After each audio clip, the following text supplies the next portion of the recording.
دوما قريب.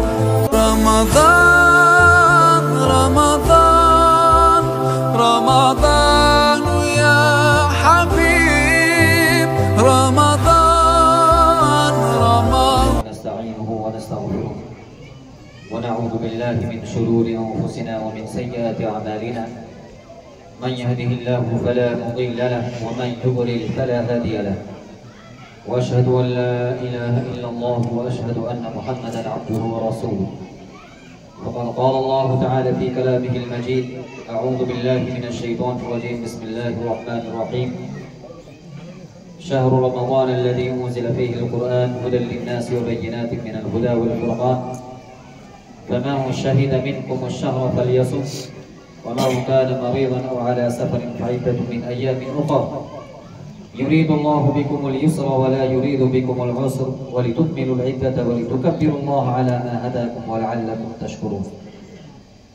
وقال النبي صلى الله عليه وسلم: جاء في الحديث: تحروا ليلة القدر في وتر من العشر الأواخر من رمضان. رواه مسلم. সমস্ত প্রশংসা গুণগান আল্লাহ রাব্বুল আলামিনের জন্য, যিনি আমাদেরকে আজ এই বছরের রমজান মাসের গত 22টি রোজা রাখার তৌফিক দান করলেন এবং তার কাছে আমরা আশাবাদী আগামী যে দিনগুলো বাকি আছে সেই দিনগুলো আমরা ভালোভাবে রোজা তিলাওয়াত যিকর আজকারের সহায় আমরা অতিবাহিত করব ইনশাআল্লাহ। মহান আল্লাহ রাব্বুল আলামিনের কাছে আমাদের দোয়াও থাকবে, আল্লাহ রাব্বুল আলামিন যেন আমাদের রোজা, আমাদের তারাবি, আমাদের কিয়াম, আমাদের তিলাওয়াত সেগুলোকে আল্লাহ রাব্বুল আলামিন কবুল করেন এবং এই রমজানে আল্লাহ রাব্বুল আলামিন আমাদেরকে নিষ্পাপ করে আমাদের সামনে থেকে এই রমজানকে বিদায় দেন। হাজরিনে মজলিস, আজ আমরা বিশেষ এক ইফতার মাহফিলে এখানে একত্রিত হয়েছিলাম। আর এর পূর্বের নেই, প্রায় এটা আমাদের একটা বাৎসরিক যে একটি ইফতারে গেট টুগেদার, সবাই জমা হলাম এবং কিছু দিনই একটু আলোচনা শুনলাম। পৃথিবীর যতগুলো রাত অতিবাহিত আমরা করি তার শ্রেষ্ঠ রাতগুলির মধ্যে আজকের একটি রাত। বিশেষভাবে যখন শেষ 10 আরম্ভ হয়ে যায়, নবী সাল্লাল্লাহু আলাইহি ওয়াসাল্লাম তার বিষয়ে একটা আলাদা রকম ভাবে গুরুত্ব রেখেছেন। আর সেই জন্যই আরো আমরা চেষ্টা করি যে এরকম একটি দিন বা এরকম রাতে এই আলোচনা বা আমাদের এইরকম সভাগুলো যেন হয়ে থাকে।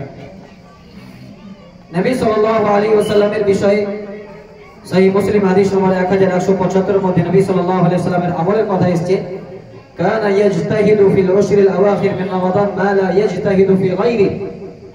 তিনি এই 10 দিন এত বেশি পরিশ্রম করতেন নেকির জন্য, ইবাদতের জন্য, মা লা ইয়াজতাহিদু ফি গায়রি, যা অন্য কোন দিন, অন্য কোন সময় নবী সাল্লাল্লাহু আলাইহি ওয়াসাল্লাম এত বেশি প্রস্তুতি, এত বেশি পরিশ্রম করতেন না। পরিশ্রম কেমন হতো?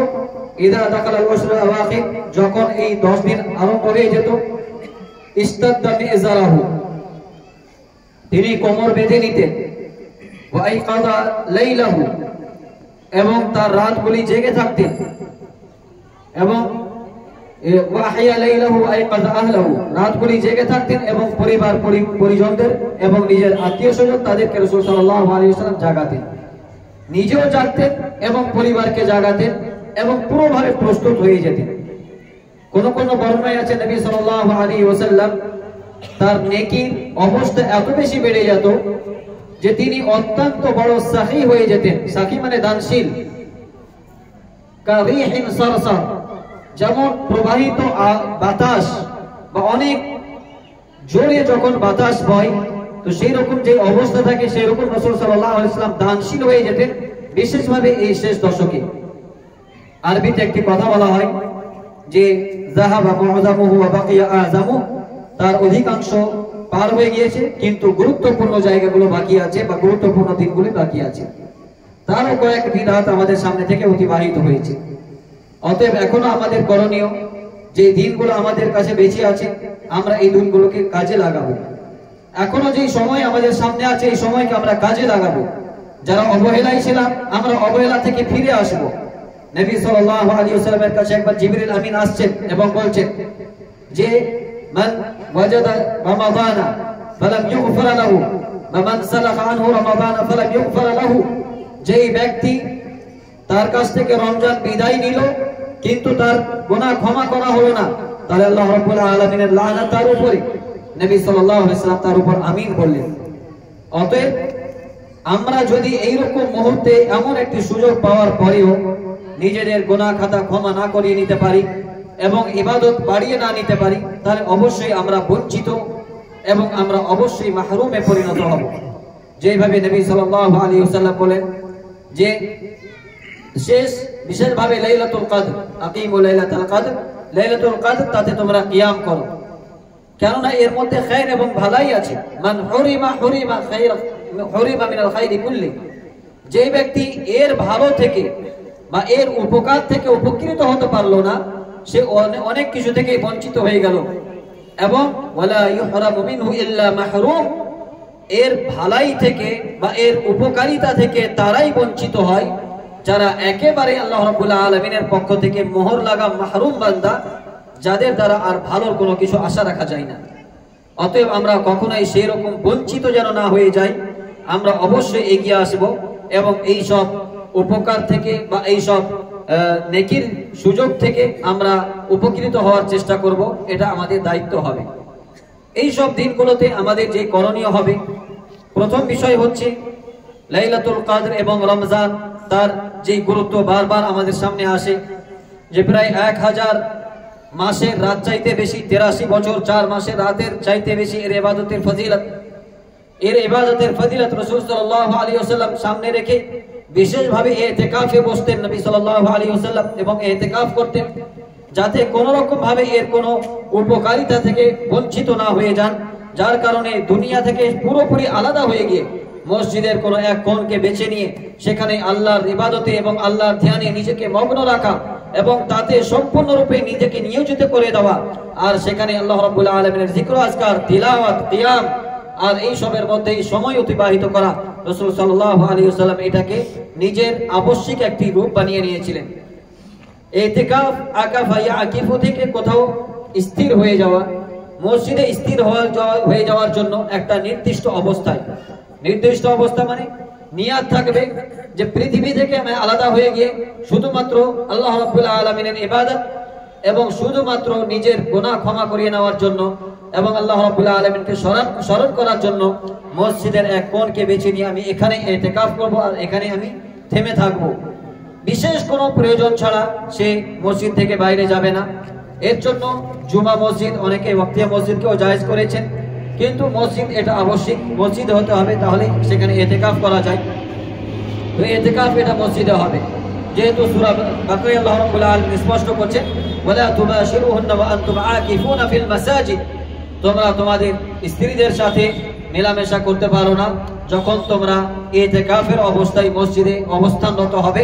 সেরকম অবস্থায় খিদমত নেওয়া যেতে পারে, ছোটখাটো কিছু থাকলে, খুব প্রয়োজন থাকলে মসজিদ থেকে বাইরে যাওয়া যেতে পারে, কিন্তু এমনি সাধারণ প্রয়োজন বা অপ্রয়োজনীয় মসজিদ থেকে বেরিয়ে যাওয়া এইসব জিনিস ইতিকাফের অবস্থায় এটাকে জায়েজ করা হয়নি। ইতিকাফের যদি আমরা সুন্নতি নিয়ম মনে করি তাহলে সেটা অবশ্যই পার হয়ে গিয়েছে, যেটা 20 তারিখ সেই দিনে আসর পর বা মাগরিবের কিছুক্ষণ আগে আমাদেরকে মসজিদে ঢুকতে হতো। এখন যেটা মুআক্কাত বা আওয়ারলি বলা যেতে পারে, সাময়িক ইতিকাফ, কেউ 2 ঘন্টা 4 ঘন্টা, 1 দিন 2 দিন 3 দিন এরকম একটা নির্দিষ্ট সময় নিয়ে কেউ যদি করতে চায় তাহলে পারে নির্দিষ্ট সময়ের জন্য করতে পারে। আমরা সেরকমও নিয়ত করতে চাইলে পারে ইনশাআল্লাহ করতে পারি, এর দ্বারা তো আমাদের অনেক বেশি উপকার হয় এবং আমরা উপকৃত হই।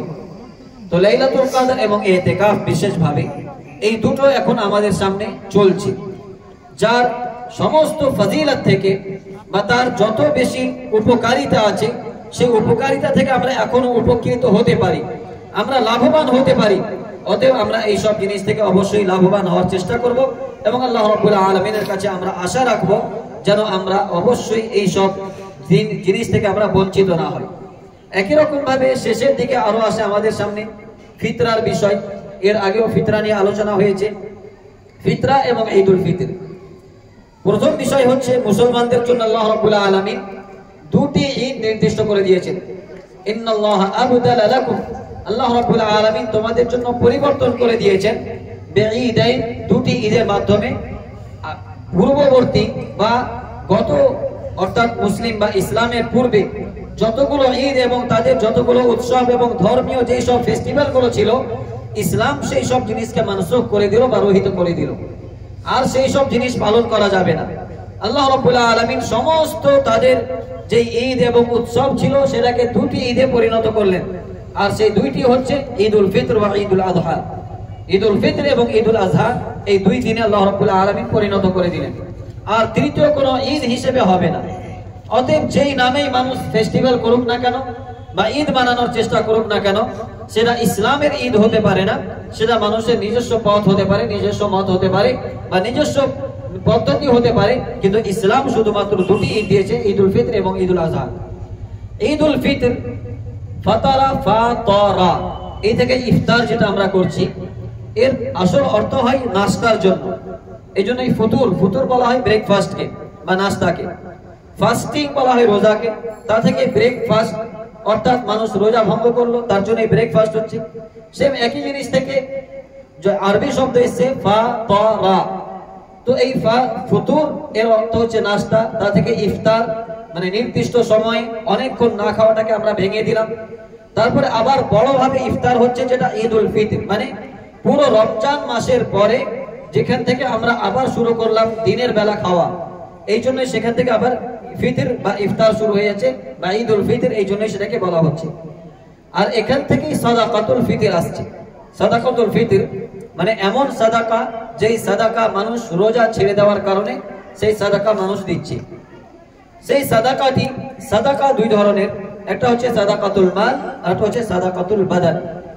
সাদাকা বা যাকাত এটা এক অপরের সেম মিনিং এ ব্যবহার হয়। সাদাকা এবং যাকাত এটা এক অপরের মিনিং এ ব্যবহার হয়, মানে মুশতারাক বলা হয় যে দুটি মুতারাদিফ অর্থাৎ একই অর্থ দুই রকম শব্দ। কখনো কখনো তার নির্দিষ্ট পারিভাষিক আলাদা নিয়ে যাওয়ার পরে সেটা আলাদা হয়, এই জন্য যাকাতুল ফিতরও বলা হয়, সাদাকাতুল ফিতরও বলা হয়। আবার ইন্নামা সাদাকাতুল লিল ফুকারা ওয়াল মাসাকিন সূরা তাওবার আয়াত নম্বর 60 যেখানে যে যাকাত কাদেরকে দেওয়া হবে সেখানে আবার সাদাকা এই শব্দটি ব্যবহার করা হচ্ছে, তো এক অপরের অর্থে ব্যবহার হয়। তো যাকাতুল বাদান, একজন মানুষ হওয়ার জন্য আমাকে একটা যাকাত দিতে হয়, আর সেটাই হচ্ছে প্রত্যেক ঈদুল ফিতরের সময় এক সা যে কোনো আনাজ থেকে আমরা যে কোনো মানে যেগুলো হাদিসে বর্ণিত অথবা যেটা প্রধান খাদ্য যে কোনো জায়গার সেই প্রধান খাদ্য থেকে আমরা এক সা সেটা বের করে দিই এবং সেটাই আমরা সাদাকা হিসেবে দিই, আর সেটাই হচ্ছে যাকাতুল বাদান একজন মানুষ হিসেবে। এই সাদাকা দিতে হয় তুহরাতুল লিসাইম ওয়া তু'মাতুল লিল মাসাকিন। মানুষ আমরা রোজা রাখলাম, রোজা রাখার মধ্যে অনেক ভুল ভ্রান্তি থাকতে পারে, হয়তো কাউকে গালি দিয়েছি, মিথ্যে কথা বলেছি, অথবা কোনো ভুল ভ্রান্তি থেকে গিয়েছে, অনেক অবহেলা থেকে গিয়েছে। সেই সব জিনিসকে পূর্ণ করার জন্য অথবা সেই ভুল ভ্রান্তি তার অনেকটা ফাইন এবং পেনাল্টি টাইপ বলতে পারি আমরা, যে তুহরাতুল লিসাইম তাদেরকে সম্পূর্ণরূপে পবিত্র করে দেয় এবং তাদের ভুল ভ্রান্তিগুলোকে শুধরে দেয় এই ফিতরার মাধ্যমে। ওয়া তু'মাতুল লিল মাসাকিন এবং মিসকিনদের জন্য খাদ্য হিসেবে। কোনো কোনো বর্ণনায় আসে যে তোমরা মিসকিনদের বা যারা ভিক্ষুক থাকে তাদেরকে তোমরা বেনিয়াজ করে দাও, তারা যেন চাইতেও না বের হয়। যদিও এই বর্ণনা ব্যাপারে বা এই রিওয়ায়াতের ব্যাপারে যে তাদেরকে বেনিয়াজ করে দাও, তারা যেন কোথাও চাইতেও না বের হয়, কালাম আছে যে হাদিসটি পুরোপুরি সহি না সহি নয়, কিন্তু তার আগে যেমন তুহমাতুল লিল মাসাকিন, তুহরাতুল লিসাইম, তুহমাতুল লিল মাসাকিন এগুলো সহি বর্ণনা। অতএব এটা বিশেষভাবে মিসকিনদের অধিকার যা আমরা তাদেরকে দেব। কি দেওয়া যাবে?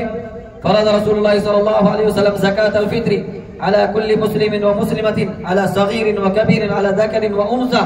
নবী সাল্লাল্লাহু আলাইহি ওয়াসাল্লাম ফরজ করলেন, এটা ফরজ, এটা সুন্নাত নয়, প্রত্যেক ব্যক্তিকে আবশ্যক হিসেবে দিতে হবে। কি জিনিস? প্রত্যেক মুসলিম নর ও নারীর উপরে, ছোট এবং বড়র উপরে, মহিলা এবং পুরুষের উপরে, আলা আবদিন ওয়া হুররিন, এমনকি কেউ যদি গোলাম হয় কৃতদাস তার উপরেও এবং স্বাধীন ব্যক্তি তার উপরেও নবী সাল্লাল্লাহু আলাইহি ওয়াসাল্লাম ফরজ করলেন। সাআম মিন তামারিন, এক সা খেজুর থেকে, অথবা সাআম মিন আকিতিন, এক সা পনির থেকে, অথবা এক সা কিশমিশ থেকে, অথবা এক সা গম থেকে, একশা জব থেকে এইভাবে রাসূল সাল্লাল্লাহু আলাইহি ওয়াসাল্লাম কিছু জিনিসের নাম নিলেন। কোন কোন বর্ণনায় ওয়া কুননা নুখরিজু ফি আহদি রাসূলুল্লাহ সাল্লাল্লাহু আলাইহি ওয়াসাল্লাম সাআ মিন তুআমিন, আমরা রাসূল সাল্লাল্লাহু আলাইহি ওয়াসাল্লামের যুগে বের করতাম এক সা খাদ্যদ্রব্য থেকে বা খাবার থেকে। কেউ কেউ তুআম এর ব্যাখ্যা হিসেবে এই কুমহিন বলেছেন, অর্থাৎ গমকে বলেছেন, আর কেউ এটা সাধারণ খাদ্যদ্রব্য হিসেবে মনে করেছেন। যেমন আবু সাঈদ খুদরি রাদিয়াল্লাহু তাআলা আনহু তার স্পষ্ট হাদিস যে সাআ মিন তুআমিন, খাদ্যদ্রব্য থেকে আমরা এক সা দিতাম। এইভাবে রাসূল সাল্লাল্লাহু আলাইহি ওয়াসাল্লামের যুগে এরকম ভাবে সাদাকাতুল ফিতর দেওয়া হতো।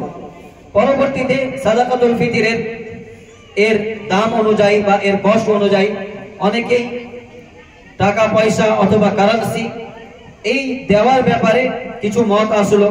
উমর ইবনে আব্দুল আজিজ রাহিমাহুল্লাহ আলাইহি তার যুগ থেকে কিছু কথা আসলো। হযরত মুআবিয়া রাদিয়াল্লাহু তাআলা আনহু ওনার যুগে দাম এটা নির্দিষ্ট হয়নি।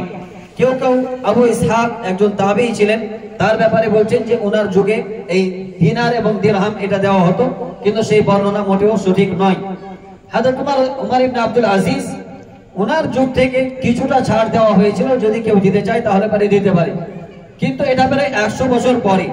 তার পূর্বে কোনো এরকম সঠিক বর্ণনা পাওয়া যায় না যে সাহাবে কেরাম রাদিয়াল্লাহু তাআলা আনহুম কিংবা তাবেঈন তারা কেউ কোন রকম খাদ্য দ্রব্য ছাড়া অন্য কোনো মূল্যে সাদাকাতুল ফিতর বা ফিতরা আদায় করেছেন। অতএব আমাদের নিঃসন্দেহ থাকার জন্য, কোন রকম সন্দেহ বা মনের মধ্যে কোন রকম ভাবে কোন কিন্তু যেন না থাকে যে গ্রহণ হচ্ছে কি হচ্ছে না, বিশেষভাবে এটা বাঁচার জন্য বলা যেতে পারে যে আমরা খাদ্য দ্রব্য থেকেই সাদাকাতুল ফিতর দেওয়ার চেষ্টা করব। অনেকেই আবার রেট বেঁধে দেন, 70 টাকা 65 টাকা 80 টাকা ইত্যাদি এরকম ভাবে একটা রেট বেঁধে দেন।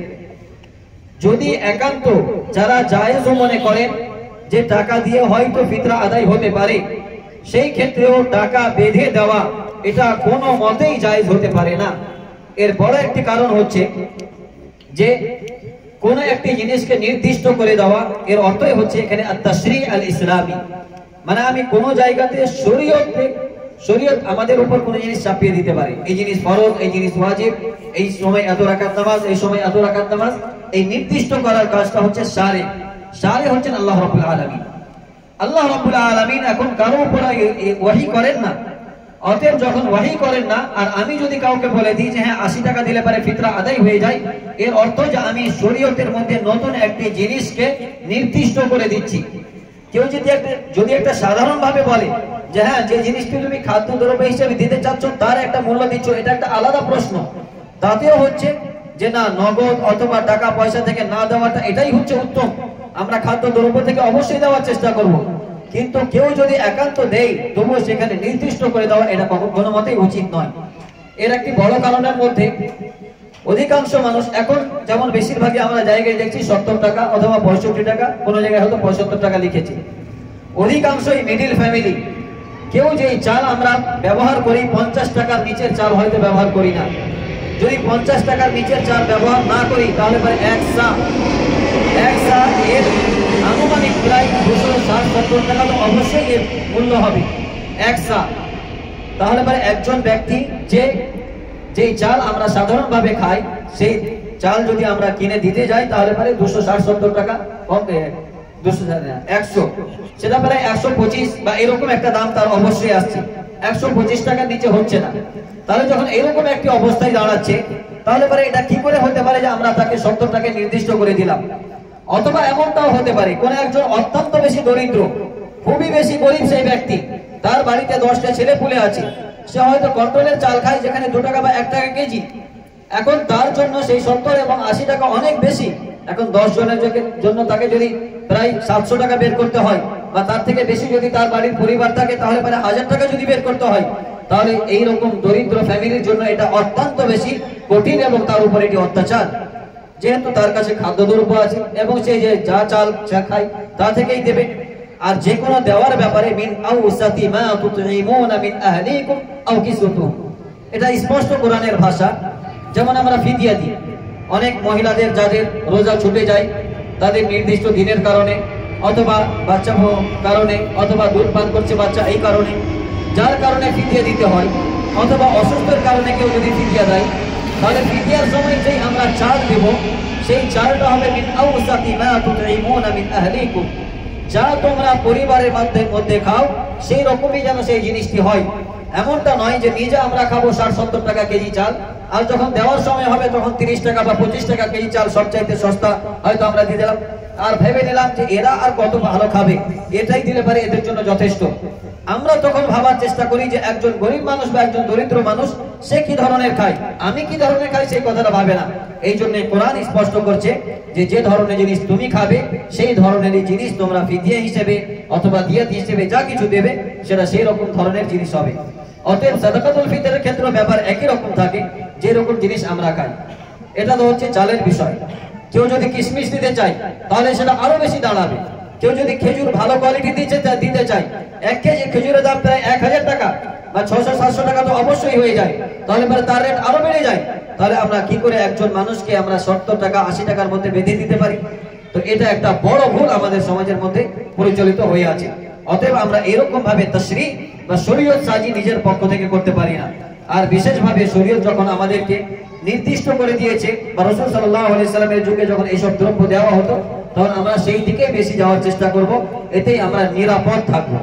অনেকেই বলেন যে সেই যুগে দিনার দিরহাম টাকা পয়সা এর অভাব ছিল, মানুষ লেনদেন করতো, তো এইসব আনাজ দিয়ে হয়তো গম দিল, কাপড় নিল কিংবা খেজুর দিল, তারপর পরিবর্তে অন্য কোনো খাবার নিল। অতএব এটাকেই মানুষ সেই সময় তাদের নগদ হিসেবে বা একটা কারেন্সি হিসেবেই মনে করা যেতে পারে, কিন্তু এই কথাটিও খুব একটা সত্য নয়। সেই সময় রাসূল সাল্লাল্লাহু আলাইহি ওয়াসাল্লামের যুগে সাদাকা, দিনার দিরহাম এগুলো অনেক বেশি প্রচলন ছিল। এমনকি যাকাতের ক্ষেত্রে সেই সময় কিন্তু আর আনাজ চলে না, এখন আমরা পুরোটাকে চেঞ্জ করে দিয়েছি। আমরা অনেকেই যে রমজান কিটও আমরা বন্টন করি, রমজান কিট এর জন্য কেউ যদি যাকাতের পয়সা নিয়ে এসে আমি রমজান কিটের জন্য দিয়ে দিলাম তাহলে পরে এর দ্বারাতে যাকাত আদায় হবে না। অনেকে লুঙ্গি বন্টন করে দেয়, শাড়ি বন্টন করে দিল, কেউ হয়তো চাল পাঠিয়ে দিল যে আমি টাকা দিব, তারা হয়তো গন্ডগোল করবে। এই সময় মাথায় এটা খুব খেলে, যখন যাকাতের টাকা দিতে হয় তখন আর টাকা দিতে চায় না, তখন শাড়ি লুঙ্গি বা চাল বা কিট ইত্যাদি এইসব দিয়ে দিতে পারে। কিন্তু যখন যে জায়গাতে আসল খাদ্যদ্রব্য দেওয়ার দরকার সেই জায়গাতে তখন টাকা দিয়ে কোনো রকম নিজেকে ছুটকারা করে নেওয়ার চেষ্টা করে। আসলে আমরা শরীয়তটাকে পুরো পাল্টে নেওয়ার চেষ্টা করেছি। টাকার ক্ষেত্রে মানে যাকাতুল মাল, যেটা যাকাতুল মালের ক্ষেত্রে আমাদেরকে সবসময় টাকাই দিতে হবে, পরিবর্তন করে আমরা দিতে পারি না। পরিবর্তন শুধু সেই অবস্থায় সম্ভব যদি কোনো দরিদ্র ব্যক্তি আছে, ফকির বা মিসকিন আছে, আর তাকে আমি কিছু টাকা দেব। এখন সাপোজ মনে করা হলো যে আমি কলকাতা থেকে কোনো একটা টাকা সেলেক্ট করাচ্ছি বিহারের অথবা কোনো গ্রাম এলাকাতে। এখন তাকে যখন আমি ফোন করলাম যে তোমার এত টাকা যাকাতের আছে, তো আমি তোমাকে টাকাটা পাঠাতে চাই, সে যদি বলে যে আমার কলকাতা থেকে অমুক জিনিসটা প্রয়োজন, তো আপনি ওই জিনিসটা আমাকে কিনে দিয়ে দিন। যদি সেই ব্যক্তি অনুমতি দেয় তাহলে পরে আপনি সেই টাকাতে কিনে দিতে পারেন। কেননা যখন যাকাতের একটি অ্যামাউন্ট বেরিয়ে গেল বা যাকাতের হিসেব নিয়ে হয়ে যাওয়ার পরে সেই টাকার মালিক আর যাকাত দানকারী সে নয়, কখনোই সেই টাকার মালিক নয়। সেই টাকার মালিক সম্পূর্ণরূপে সেই দরিদ্র এবং অনাথ মিসকিন ফকির, তারা তার মালিক। তারা মালিক যখন, এবার তাদের টাকা কোন জায়গাতে খরচ হবে, তারা শাড়ি কিনবে না লুঙ্গি কিনবে না ডাক্তার দেখাবে নাকি তারা অন্য কোনো বাড়ি বানাবে, তার সেটা তাদের ব্যাপার। আমরা নির্ণয় করতে পারি না যে সে টাকা কিভাবে খরচ করবে। অতএব আমাদেরকে সেরকম ভাবে ভাবতে হবে এবং সেই রকম ভাবে এগিয়ে আসতে হবে। যাই হোক, আলোচনা অনেক হলো, আর আশা করি প্রশ্ন উত্তরের মাধ্যমে আলোচনা অনেক বেশি বেরিয়ে আসবে।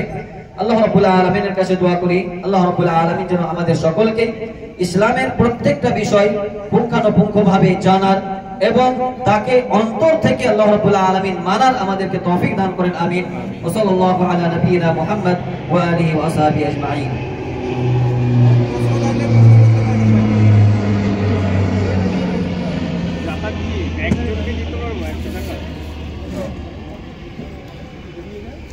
যাকাত একজনকে দিতে হবে নাকি সেটা বন্টন করে দিতে হবে বিভিন্ন খাতে?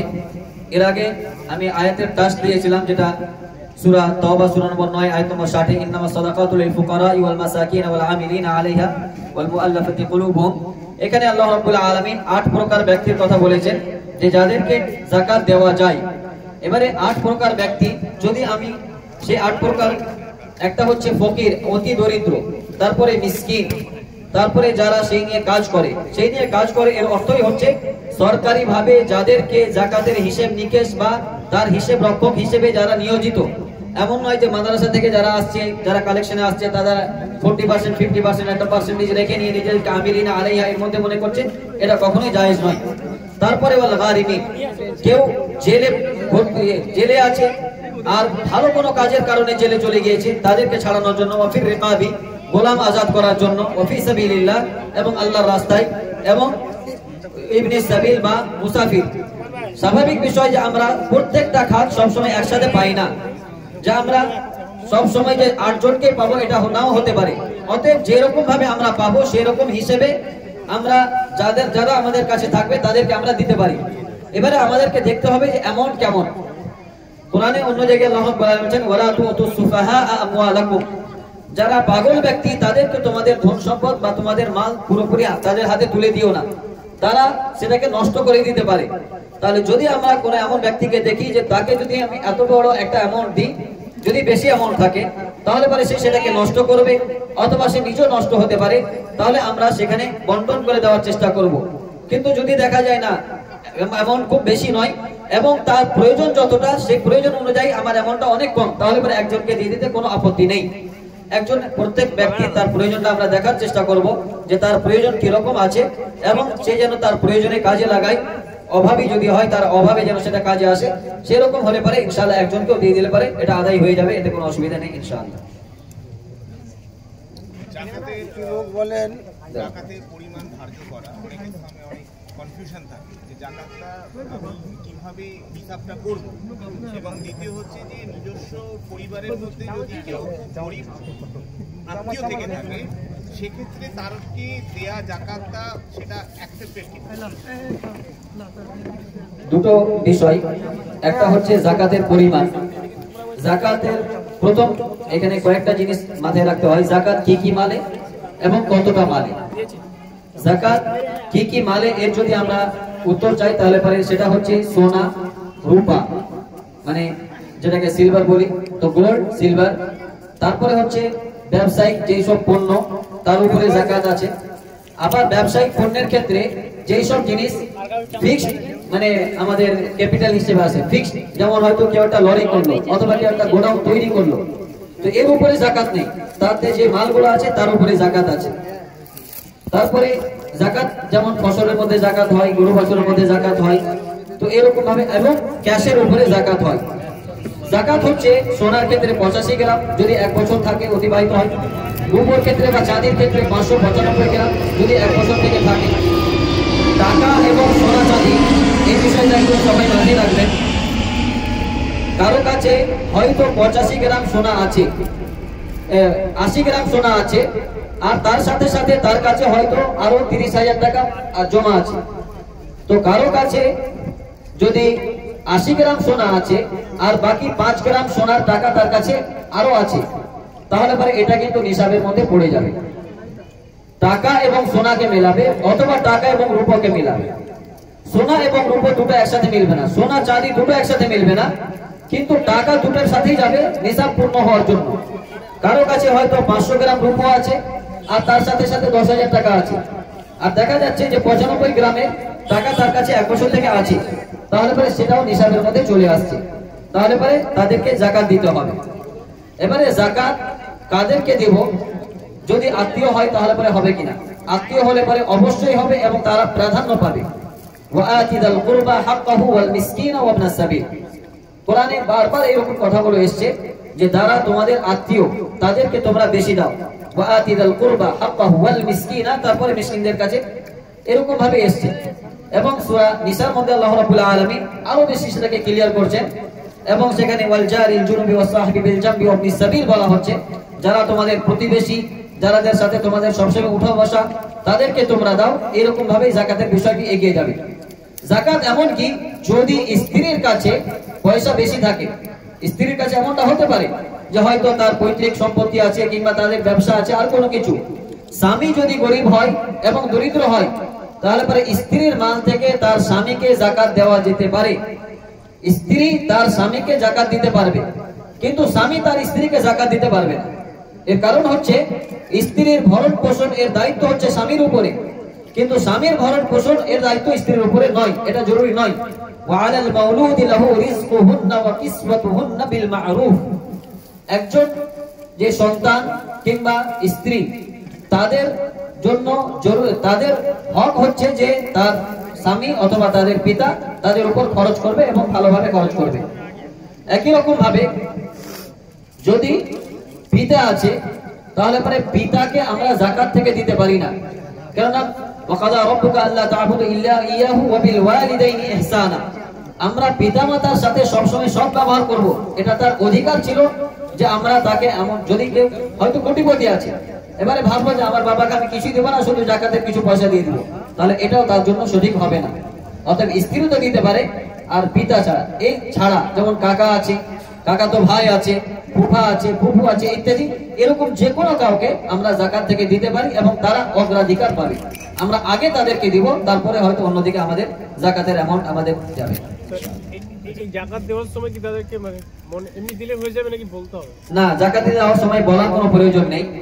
যদি আমি জানি যে হ্যাঁ এই লোকটি যাকাত নেওয়ার অধিকার রাখে বা আমার চোখে আমি দেখতে পাচ্ছি যে সে অত্যন্ত অভাবী, কারো ব্যাপারে যদি আমার সন্দেহ থাকে যে হয়তো তার গোপনে অনেক সম্পত্তি আছে, বাহ্যিক দিক থেকে হয়তো ছেঁড়া জামা পরছে, এরকম যদি সন্দেহ থাকে তখন তাকে হয়তো বলা যেতে পারে যে আমার কাছে কিছু যাকাতের পয়সা আছে, তুমি কি নিজেকে তার অধিকার মনে করো, তাহলে পরে আমি তোমাকে দিতে পারি।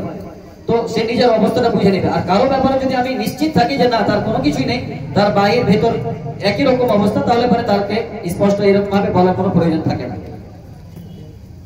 যার সময় হয় যেটা ওর প্রয়োজন আছে বুঝতে পারছি, কিন্তু যাকাত বলে নিতে চাইছে না। হ্যাঁ, অনেকে এরকম যদি থাকে, তো এই জন্যই বললাম যে তাদেরকে আলাদাভাবে বলার কোনো প্রয়োজন থাকে না। আর কোরআনে এরকম লোকের ব্যাপারে বলা হচ্ছে লা ইয়াসআলুনান নাসা ইলহাফা, তোমরা তাদেরকে বেশি বেশি দাও যারা মানুষের কাছে এরকম ভাবে চাইতে পারে না। আমরা অনেক সময় দেখি যে অনেক যেসব ভিক্ষুকরা আছে তাদের অবস্থা অনেক ভালো, কিন্তু পাড়ার মধ্যে এমন অনেক আছে যাদের অবস্থা তাদের তুলনায় অনেক খারাপ, কিন্তু তারা কারো কাছে চাইতে পারে না।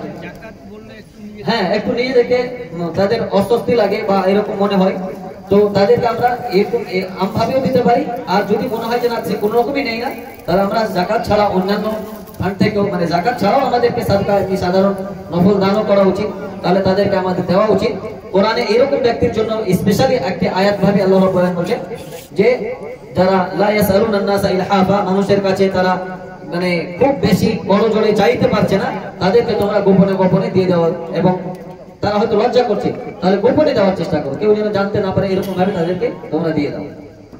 সারা মাস ধরে যদি মসজিদে গিয়ে বিভিন্ন ফকির মিসকিন যারা থাকেন আশেপাশে, যাদেরকে প্রতি মাস ধরে আমরা ধরুন টাকা দিচ্ছি, সেটা যাকাতের টাকা হিসাবে কি সেটা দেওয়া যেতে পারে সারা মাস ধরে? হ্যাঁ, কেউ যদি চাই যে আমি একটা যাকাতের, হয়তো এই বছরে সাধারণভাবে রমজান মাসে কেউ হিসেব করে, রমজান মাসে হিসেব করার পরে অনেকটা অ্যামাউন্ট বের হলো, 5 লাখ 10 লাখ যা কিছু বের হলো।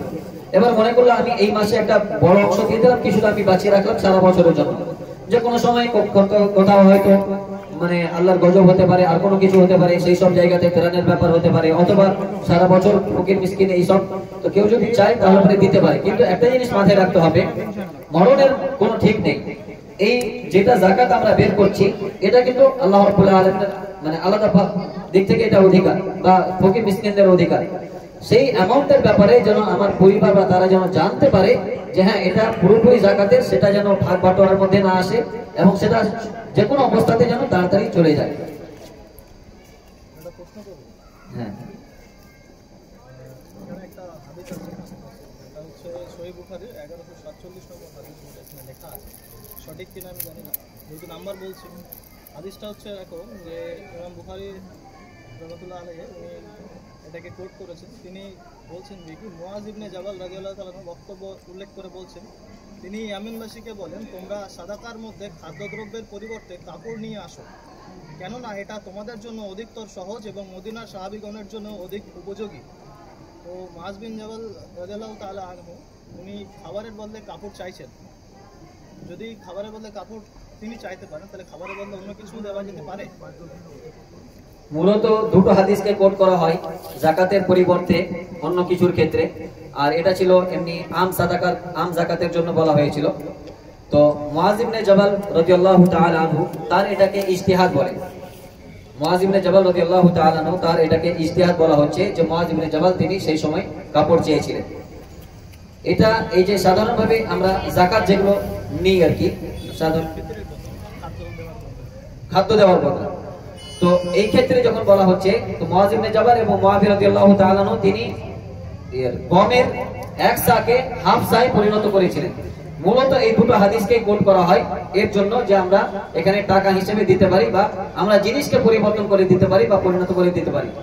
কিন্তু এই হাদিসের পরিপন্থী হিসেবে যেহেতু রাসূল সাল্লাল্লাহু আলাইহি ওয়াসাল্লাম ফরজ রাসূল সাল্লাল্লাহু আলাইহি ওয়াসাল্লামের যে ব্যাপারটি আছে, এই জন্যই অধিকাংশ মতেই মানে বাকি সাহাবাদের মতে এটা হচ্ছে একটি সাজ মত যে মুআজ ইবনে জাবাল রাদিয়াল্লাহু তাআলা আনহু তার এটা ইজতিহাদ ছিল, যেটা অন্যান্য সাহাবা রাদিয়াল্লাহু তাআলা আনহু তারা বিষয়টিকে গ্রহণ করেননি বা সেটাকে মেনে নেননি। আর এই হাদিসকে সামনে রেখে মূলত ওমর ইবনে আব্দুল আজিজ রাহিমাহুল্লাহ আলাইহি তিনি এই ব্যাপারটার দিকে এগিয়েছিলেন যে হ্যাঁ এই মুহূর্তে আমাদের টাকার প্রতি বেশি প্রয়োজন, তো আমরা সেদিকে এগিয়ে যাই।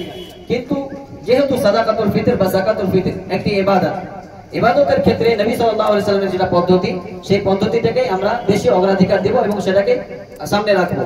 সেই সময়ের ব্যাপারে বলা হচ্ছে যখন মুআজ ইবনে জাবাল রাদিয়াল্লাহু তাআলা আনহু তিনি এই ইয়ামানবাসীর কাছে কাপড়ের আবদার করেছিলেন যে অনেক জায়গাতে সাহাবাদের মধ্যে কাপড়ের অনেক বেশি অভাব দেখা দিয়েছিল, যার কারণে ওটা ইমার্জেন্সি একটা সিচুয়েশন ছিল সেই সময়ের জন্য, যার কারণে উনি ওই ব্যাপারটাকে সামনে নিয়ে এসেছিলেন। বাকি আর তার আগে পিছে অথবা তিনি ছাড়া অন্য কোনো কিছু এরকম আর তেমন কোনো কিছু প্রমাণ পাওয়া যায় না। এবং ওনার ডিমান্ডের পরেও কতজন সেই কাপড়টা দিয়েছিলেন এরও আর কোনো কিছু তেমন বর্ণনা পাওয়া যায় না। তো যার কারণে আমরা অবশ্যই উত্তম বলাই যেতে পারে যে খাদ্যদ্রব্য এটাই উত্তম এবং রাসূল সাল্লাল্লাহু আলাইহি ওয়াসাল্লামের এটাই সুন্নাত, এতে কোনো সন্দেহ নেই। एक सवाल है कि पहनने वाले जेवरात में सदका ज़कात है? जो पहनने वाले जेवरात है इस बारे में इख्तिलाफ है। जैसे घड़ी वगैरह का मामला है कि कोई मर्द अगर घड़ी पहनता है, अगर लाखों की घड़ी है तो फिर भी उसमें ज़कात नहीं है। अगर पहनने वाले जेवरात सोना और चांदी का है तो फिर ऐसी सूरत में उसमें ज़कात है। अगरचे इख्तिलाफ है, कुछ लोगों के यहाँ के वो ज़कात नहीं है। जेवरात में ज़कात एक किताब भी है इस ताल्लुक से। इमाम अलबानी रहमतुल्लाह अलैह भी इस बारे में एक किताब लिखे हैं। इस बारे में दो हदीस मरवी है, एक हज़रत आयशा रज़ियल्लाहु ताला अन्हा से और एक दूसरी एक सहाबिया जो आती है और उनकी बच्ची उसके गोद में है और उसके हाथ में कंगन है, सोने का कंगन। तो नबी सल्लल्लाहु अलैहि वसल्लम ने उनसे पूछा हल अअतैति हक़्क़हा, क्या इसका हक तुमने अदा कर दिया, यानी ज़कात निकाल दी? उसने कहा कि नहीं, ये तो कंगन है। नबी सल्लल्लाहु अलैहि वसल्लम ने कहा अयसुर्रुकी, क्या तुम्हें ये बात पसंद है कि अल्लाह रब्बुल आलमीन इस कंगन के बदले आग का 2 कंगन क़यामत के रोज पहनाए? तो फिर वो औरत वो दोनों कंगन लेकर अल्लाह के रसूल सल्लल्लाहु अलैहि वसल्लम को दे देती है और कहती है या लिल्लाहि व लिरसूली, ये अल्लाह और उसके रसूल के लिए है, यानी मैंने इसको सदका कर दिया और इसे मैंने जगह दे दिया। तो इन दोनों हदीस और हज़रत आयशा रज़ियल्लाहु ताला अन्हा की एक हदीस है कि उसके एक बालिग के बारे में कि उसके बारे में रसूल सल्लल्लाहु अलैहि वसल्लम ने पूछा कि क्या उसका ज़कात अदा कर दी? उसने कहा कि नहीं। फिर अल्लाह के रसूल सल्लल्लाहु अलैहि वसल्लम ने ज़कात अदा करने के लिए कहा। तो इन दोनों रिवायत से ये पता चलता है कि हाँ ज़ेवरात में भी ज़कात है। कुछ लोग उसे पहनने की चीज या इन सामान में शुमार करते हैं, इस वजह से ज़कात नहीं मानते हैं, लेकिन हकीकत ये है या राज यही है कि उसमें ज़कात है। सोना और चांदी किसी भी फॉर्म में हो, चाहे वो बिस्किट की शक्ल में हो, जेवरात की शक्ल में हो, कंगन की शक्ल में हो या वो लॉकर में हो, कहीं पर भी हो, सोना और चांदी अगर किसी की मिल्कियत में है तो फिर ऐसी सूरत में उसको ज़कात देना है।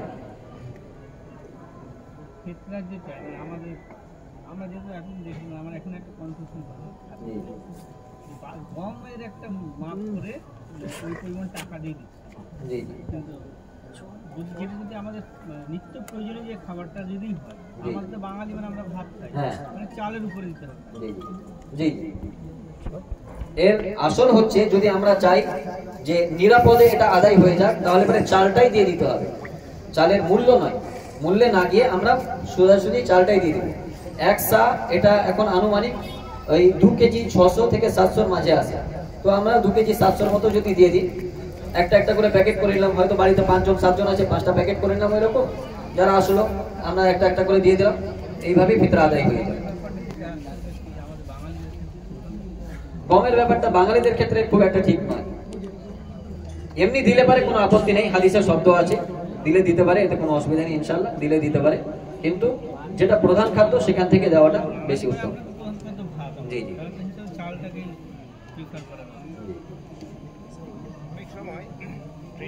সার্টিফিকেট থাকে এবং লং টার্মের জন্য যেটা জায়েজ, মানে আমি শর্ট টার্ম বলছি, তো যে গচ্ছিত টাকা বা যেটা ইনভেস্টমেন্ট করা থাকে ট্রেডিংয়ে, সেটার ওপর জাকাতটা জায়েজ।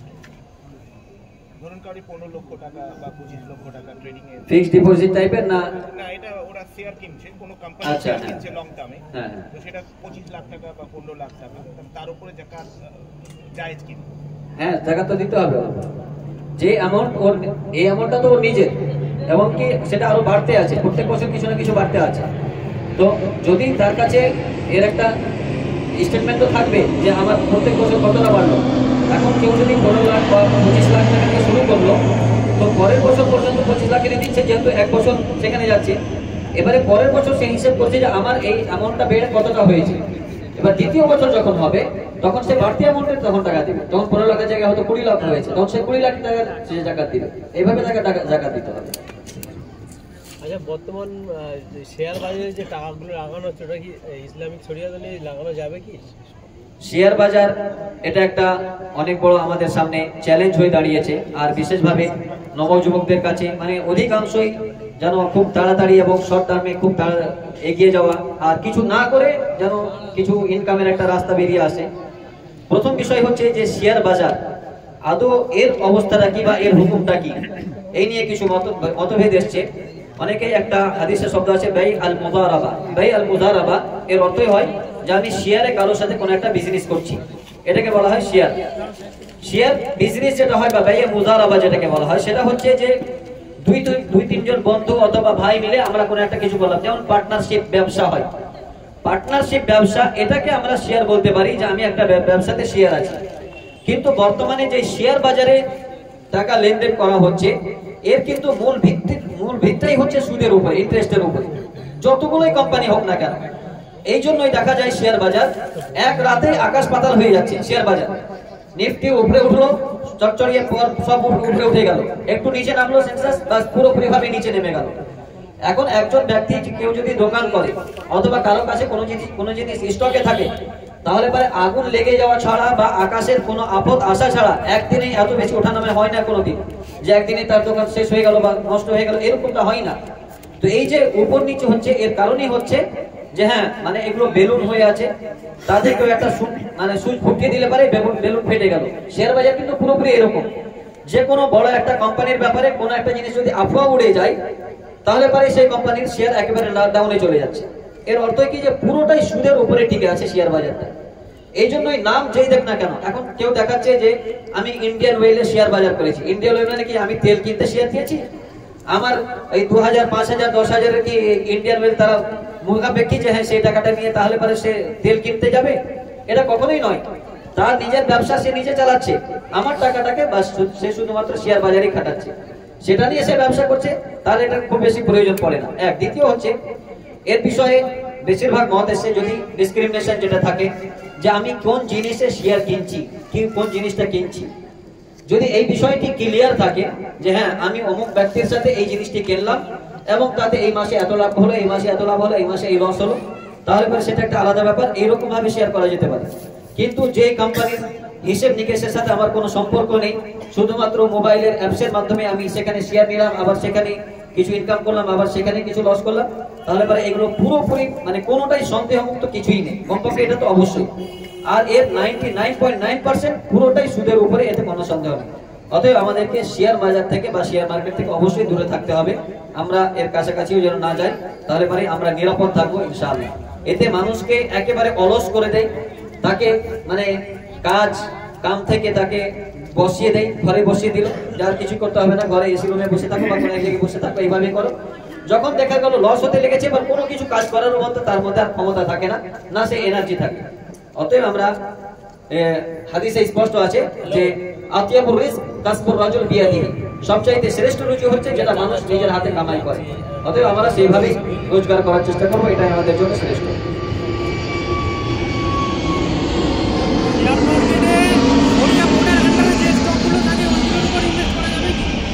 কি বলেন? শেয়ার মার্কেটে শরিয়া বোর্ডের আন্ডারে যে আর কি স্টক, শরিয়া বোর্ড আমাদের ইসলামিক যে শরিয়া বোর্ড আছে তার উপর নির্ভর করে ধরুন আমাদের টোটাল স্টক 5000, 10,000 স্টক আছে ইন্ডিয়ান শেয়ার মার্কেটে। তার মধ্যে শরিয়া বোর্ড কিছু স্টক নির্ধারণ করেছে যেগুলো হারাম কাজ থেকে বাইরে থাকে, এরকম 400-500 স্টককে তারা আলাদা করেছে, তো সেই স্টকের উপর কি কিছু করা যাবে? মানে সেইগুলোর উপর বিষয় হচ্ছে শরিয়া বোর্ড কয়েক ধরনের জিনিস আছে। এর আগে আমানত ফাউন্ডেশন, আমি নামগুলো বলতে চাই না, কিন্তু যেহেতু যে জিনিসগুলো ক্লিয়ার থাকছে, শরিয়া বোর্ড বা এই ধরনের যতগুলো আছে, যাকাত ফাউন্ডেশন, অনেক রকম এরকম আছে। অনেকে ইসলামিক ব্যাংক এই নামেও অনেক কিছু চালানোর চেষ্টা করছে। মূলত যেমন ইন্ডিয়াতে যদি করে কেউ কিছু করে, সে রিজার্ভ ব্যাংকের বাইরে গিয়ে কি কিছু করতে পারবে? এটা সম্ভব নয়। যখন রিজার্ভ ব্যাংকের বাইরে গিয়ে করতে পারবে না, তখন স্বাভাবিকভাবে সেখানে হয় তাকে ইন্টারেস্ট দেওয়া অথবা সেখান থেকে ইন্টারেস্ট নেওয়ার ব্যাপারগুলো সেখানে জড়িয়ে যাচ্ছে মূলত। দ্বিতীয় হচ্ছে শরিয়া বোর্ডে কে কে আছে, তারা কিভাবে তাদের সিস্টেমটাকে মানে অ্যাপ্লাই করার চেষ্টা করছে, সেই জিনিসটা আমাদের কাছে ক্লিয়ার থাকতে হবে। যদি শুধুমাত্র একটা নাম দিয়ে দিয়েছে শরিয়া বোর্ড, অথবা যেমন স্টেট ব্যাংকের কয়েকবার এই প্রস্তাবটা এসেছিল যে সেখানে একটা ইসলামিক শাখা আলাদাভাবে নিয়ে আসবে, যাতে কোনো সুদ যেন দিতে না হয় বলে। মানে আসলে এই কল্পনাগুলো, ইসলামিক ব্যাংকিং এর এই কল্পনাগুলো এসেছিল 2008-9, যখন আমেরিকার সবচেয়ে বড় দুটো ব্যাংক কোল্যাপস হয়ে গেল। তারপরে তারা চেষ্টা করলো যে আমরা ইসলামিক ব্যাংকের দিকে এগিয়ে যাই, ইসলামিক ব্যাংকে যেখানে সুদ দিতে হবে না। এখন স্বাভাবিক যদি 7-8% সুদ দিতে হচ্ছে, তাহলে অনেক টাকা ব্যাংক থেকে বেরিয়ে যাচ্ছে, তো সুদ দিতে হবে না। আর অন্যান্য মানুষের কাছ থেকে আমরা সুদ নিতে পারছি, মানে লোন দিয়ে তাদের কাছ থেকে আবার সুদ নিতেও পারছি। তারা এক মুখ্য মানে লসের দিকটাকে যেন কম করা যায়, লাভের দিকটাকে যেন বাড়ানো যায়, এই জন্য তারা এইসব চিন্তা ভাবনা করছিল। আর এইসব জিনিসকে সামনে রেখে এইসব নামগুলো সাধারণভাবে আমাদের সামনে এসেছিল। এখন শরিয়া বোর্ডের আন্ডারে তারা গিয়ে মানে কিরকম লোকেরা আছে, এক ফার্স্ট প্রশ্ন। দ্বিতীয় হচ্ছে তাদের সিস্টেমটা কি, তারা শরিয়া বোর্ডের আন্ডারে শেয়ার বাজারের সিস্টেমটা তাদের কি। যদি একান্ত এই টাকাটা ঘুরে ফিরে গিয়ে ব্যাংকে জমা হয়, তাহলে ব্যাংকে তো সুদ আসছে সেখান থেকে, আর সুদের মাধ্যমে সেখানে তারই তো ছোঁয়া আমাকে পেতেই হচ্ছে। যদি একান্ত এমন হয় যে না, আমরা এই টাকাটা সুদের মধ্যে খাটাচ্ছি না, এটা আমরা আমাদের বিজনেসের মধ্যে খাটাচ্ছি, তাহলে কে কি বিজনেস করছে আমার টাকাটা নিয়ে এবং সেই বিজনেসে আমার কতটা অংশীদার, সেই জিনিসটা পুরোপুরি ভাবে ক্লিয়ার হতে হবে। কিছুদিন আগে প্রায় 10-15 বছর আগে একটা হীরা গোল্ড বলে এসেছিল, এবং এই নিয়ে খুব বেশি চলো, অনেক বড় বড় আলিম, বড় বড় মাদানী আলিম, তারাও তাতে খুব বেশি ইনভেস্ট করলো। একটা সময় এমন হলো যে তাতে অ্যাক্ট্রেস তাদেরকে ডেকে ডেকে স্টেজ মানে তাদের হাতে ছেড়ে দেওয়া হলো, দুবাইয়ের মতো বড় বড় সেখানে কনসার্ট, এবং তাদেরকে নিয়ে বড় প্রোগ্রাম শুরু করে দেওয়া হলো। এবং সেখানে মূলত সামনে নিয়ে আসা হয়েছিল আল্লামা বা আলিমা এরকম একটা নাম দিয়ে, যে তার পক্ষ থেকে এটা নিয়ে আসা হচ্ছে, সে সোনা কিনে রেখে দিচ্ছে। এখন অনেক আলেম আছে যারা হয়তো বিজনেস কিছু করতে পারে না, তারা সেখানে ইনভেস্ট করেছিল, আস্তে আস্তে সব ডুবে গেল। শেষে অনেক তারা কেনে শেষ হয়ে গেল, যে কারো 15 লাখ, 10 লাখ, 5 লাখ এই করে করে শেষ হয়ে যাচ্ছে। এরকম নাম তো অনেক কিছু দেওয়া হচ্ছে, কিন্তু পরবর্তীতে রেজাল্ট একটাই, যে শর্টকাটে বড়লোক হতে যাওয়ার স্বপ্নটাই মানুষকে একেবারে বিপদে ফেলে দেয়। আর সেখানে কোনো না কোনো কিন্তু অবশ্যই থাকে বা ভেজাল অবশ্যই থাকে। অতএব আমাদেরকে সেই জায়গাগুলো থেকেও বেঁচে থাকারই চেষ্টা করতে হবে, এটাই আমাদের জন্য বেশি নিরাপদ। ঠিক আছে।